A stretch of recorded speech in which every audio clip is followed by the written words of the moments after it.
KM ದೊಡ್ಡಿಯ ಈ military ಹೋಟೆಲ್ನಲ್ಲಿ ಮನೆಯಲ್ಲೇ ಮಾಡಿಕೊಂಡಂತಹ ಬಾಡೆಸನ್ ಪುಡಿ ಜೊತೆಗೆ ಅದಾಗ ತಾನೇ ರುಬ್ಬಿಕೊಂಡು ತಯಾರಿಸಿದಂತಹ ಮಸಾಲೆಯನ್ನು ಹಾಕಿ ಮಟನ್ ಕುರ್ಮಾ ಮತ್ತು ಬೋಟಿ ಕುರ್ಮಾ ತಯಾರಿಯಾಗ್ತಾ ಇತ್ತು ನಾನು ಹೋದಾಗ.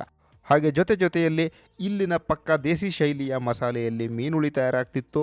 ಹಾಗೆ ಚಿಕನ್ ಚಾಪ್ಸು, ಪಾಲಕ್ ಚಿಕನ್ನು ಅಂತೆಲ್ಲ ಮಾಡ್ತಿದ್ರು. ಮುದ್ದೆ ಮಾಡಾದಮೇಲೆ ಕಿರಳಿ ರಸವನ್ನು ಹಿಂಡಿ ಹೀಗೆ ಕಬಾಬನ್ನು ಸ್ಪೆಷಲ್ಲಾಗಿ ಮಾಡಿದ್ರು. ಇವೆಲ್ಲ ಸೇರಿ ಒಂದು ಭರ್ಜರಿ ರಸವತ್ತಾದ ಬಾಡೂಟದ ನಿರೀಕ್ಷೆಯನ್ನು ಮನಸ್ಸಿನಲ್ಲಿ ಹುಟ್ಟಾಕ್ತು. ನಾವೆಲ್ಲ ಆಡಿ ಬೆಳೆಯೋ ವಯಸ್ಸಿನಿಂದಲೂ ಸವಿದು ಬಂದಿರುವಂಥ ಅಪ್ಪಟ ಮಂಡ್ಯದಳ್ಳಿಗಳ ದೇಸಿ ಶೈಲಿಯ ಮಸಾಲೆಗಳಲ್ಲಿ ಇಲ್ಲಿ ಬಾಡೂಟವನ್ನು ತಯಾರಿಸ್ತಾರೆ.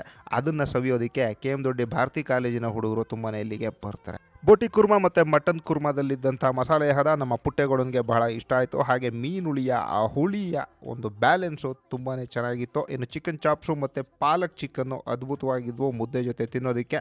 ಪಲಾವು ನನಗಿಷ್ಟ ಆಗಲಿಲ್ಲ. ಮದ್ದೂರು ಮಳವಳ್ಳಿ ಹೆದ್ದಾರಿಯಲ್ಲಿ KM ದೊಡ್ಡಿಯಲ್ಲಿ MDCC ಬ್ಯಾಂಕ್ ಎದುರುಗಡೆನೇ ಇದೆ GK ಗೌಡ್ರು ಮಿಲಿಟರಿ ಹೋಟೆಲ್.